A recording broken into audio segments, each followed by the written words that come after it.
Good afternoon, this is Dr. Jessica Wright, and today we're talking about understanding generations.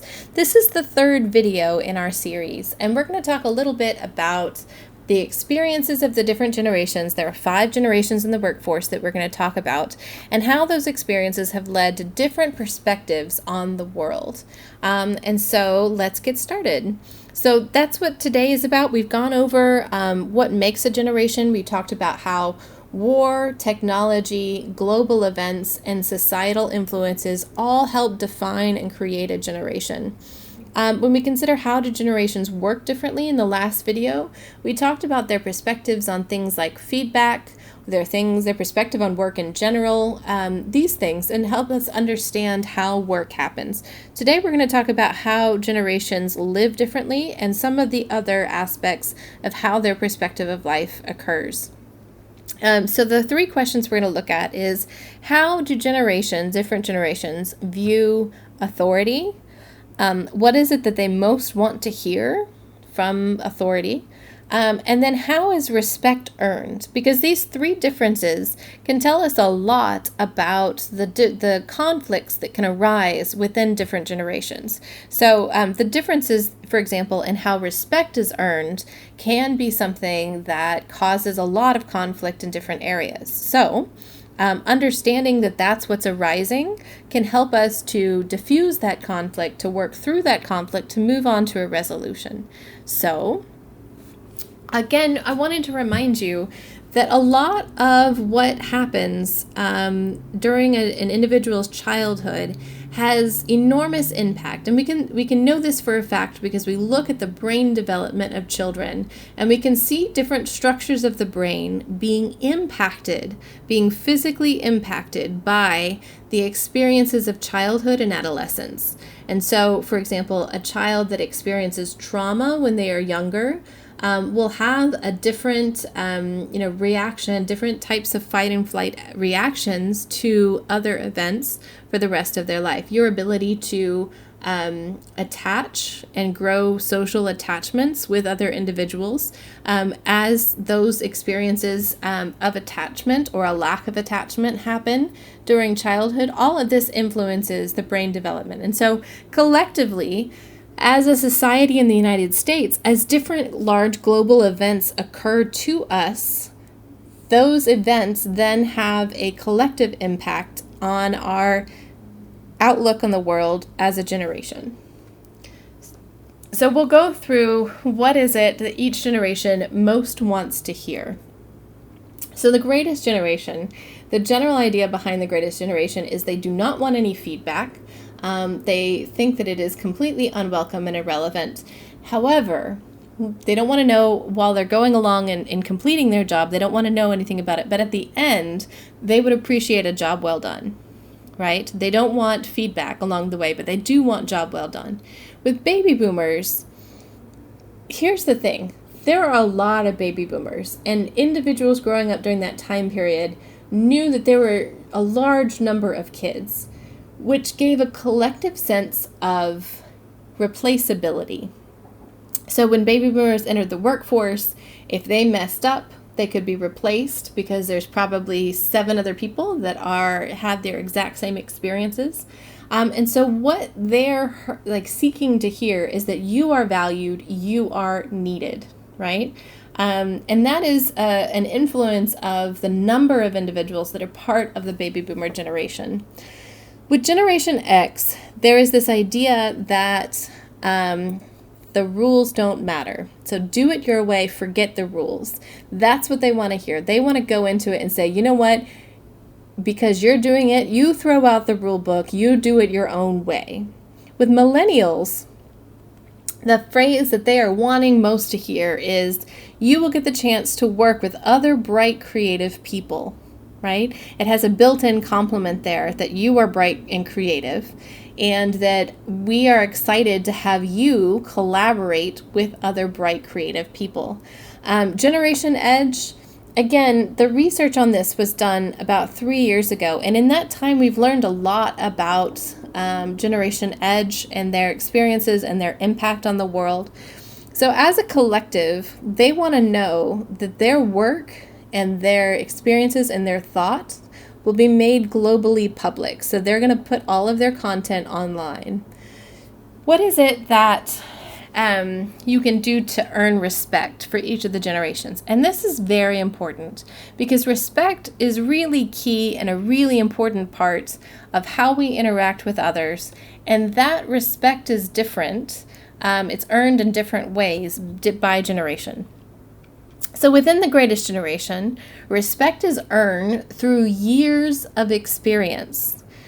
So if you are a veteran of something, if you've been doing something long enough, you have gained respect. And when we switch to baby boomers, we find that respect is earned through loyalty and hard work. Right? Loyalty and hard work. With Generation X, we see that respect is earned through performance, not experience or status. So Baby Boomer says, you have to have done this for a long time and worked really hard and shown that you're loyal to the company. Generation X says, even if you're brand new here, if you're a superstar and you come in and you blow us out of the water, it's really that, your performance, and not experience or status that makes the difference for us.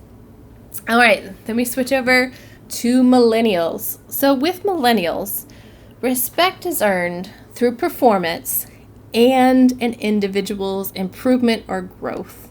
And I think this is really, really key here because I think for a lot of the conversations happening around dinner tables, a lot of conversations that are happening about our society, about racial injustice, about some of the difficult things our country is grappling with at this point, it's important that millennials be able to articulate that they need to see people grow. So if they have a relative that has a different perspective of them than them, respect can be earned even if the relative doesn't meet the same perspective, just if there's growth, just as there's a willingness to learn.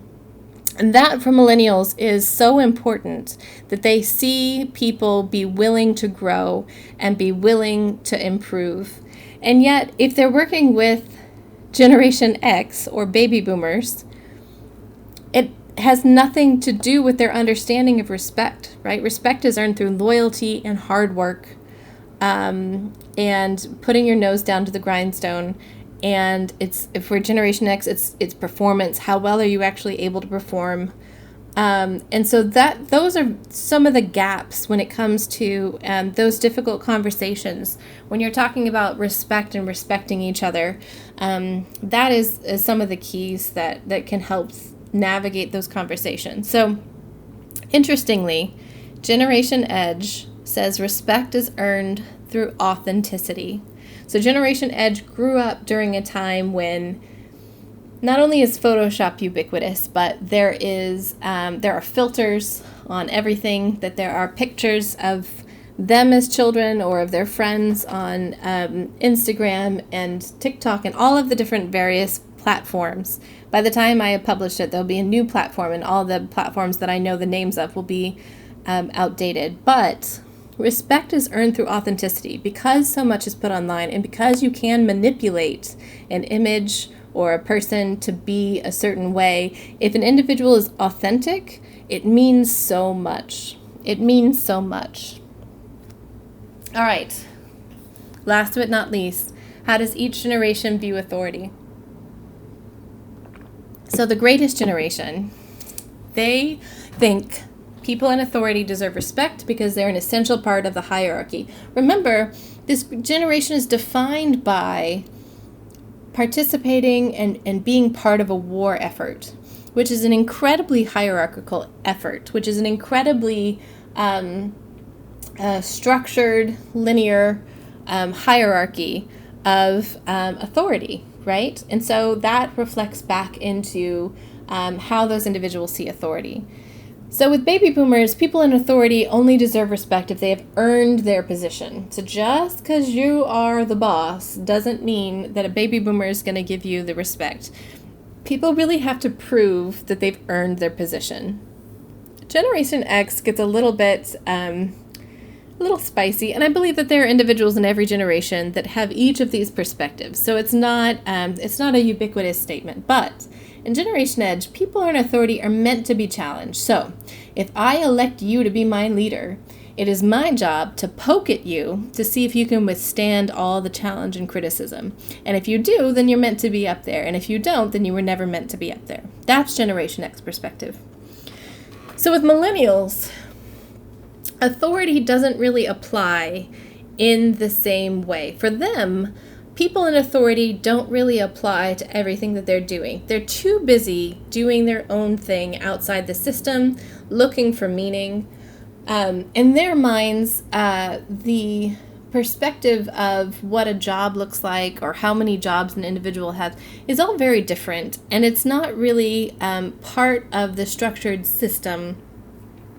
They are not really looking to authority for anything, right? They're not really looking up to authority for anything. They can do all of it themselves.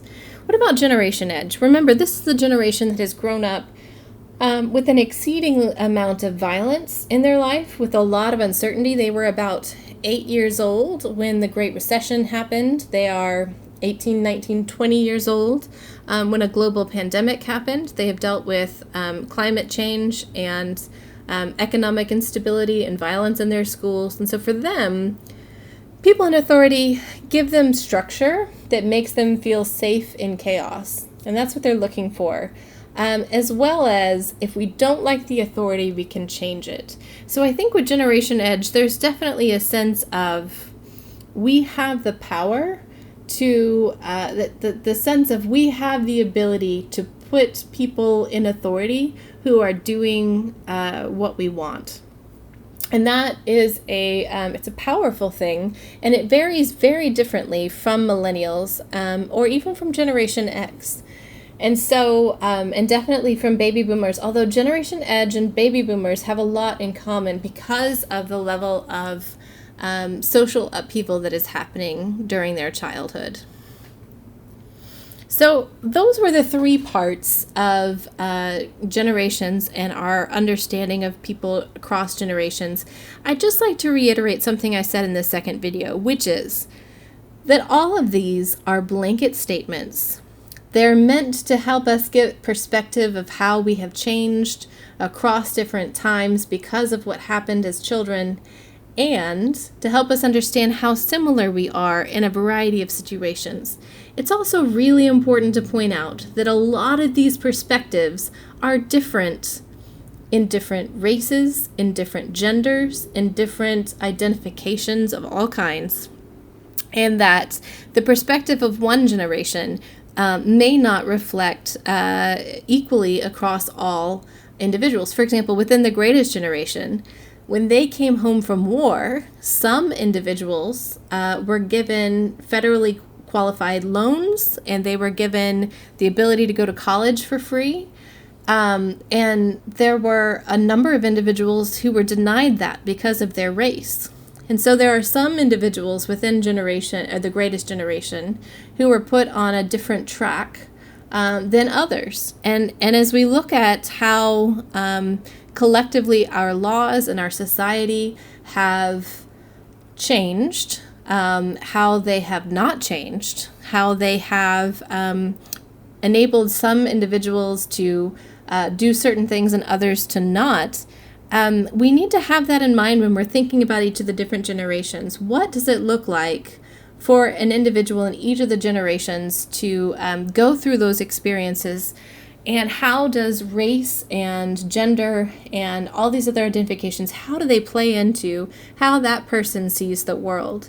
So I wanted to close on the idea that this is these were very generalized concepts from industrial organizational psychology that help us understand the differences between generation, and this is not the entirety of an individual's perspective, and that lots of other things in our lives and our society are giving us the perspective that we end up having. And so I hope that you've taken this as, just another layer of what we can do to understand each other so that we can continue having conversations, even difficult conversations, so that we can move forward and see each other as brothers and sisters, partners. It's a pleasure and a privilege to be part of the Houston Methodist family, where we all work together, including those of us that have differing opinions. We are able to center ourselves on the I care values, and look for things like integrity and compassion and accountability and respect, and excellence. And that those things, and our common humanity is really what binds us together and keeps us together as a family. So I hope that this discussion of generations has been a valuable tool for you. I'd love to hear feedback. If you want, you can always email us at academicrequests@houstonmethodist.org. It's a pleasure bringing you these concepts, and I look forward to seeing you in our next series.